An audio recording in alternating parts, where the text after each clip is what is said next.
მოგიყვებით გადაცემაზე, რომელიც ორიენტირებული არის ქართული მხატვრობის პოპულარიზაციაზე.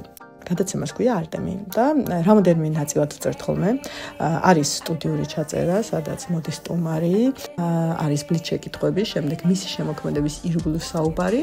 სტუდიამდე მივდივართ ხოლმე სახელოსნოში და ვეცნობით ხატვის შემოქმედებას, ვიღებთ ამ ყველაფერს.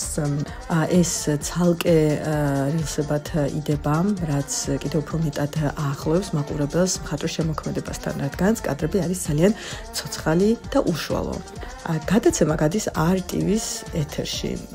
არის ჩვეულებრივად Silk TV-ზე, Mag TV-ზე, ყოველ პარასკევობით 21:00 საათზე.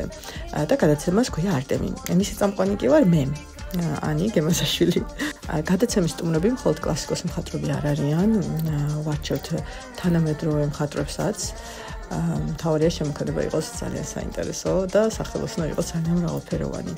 ესეთ გადაცემა ძალიან მნიშვნელოვანი არის ქართული კულტურისთვის, რადგანაც მოსახლეობა უფრო მეტ ქართულ ხელოვანს გაიცნობს. უამრავი ქართული საინტერესო ხელოვანი ყავს და მათ აუცილებლად უნდა იცნობდნენ. გასარევი ადგილია დაიმახსოვრების გარემო და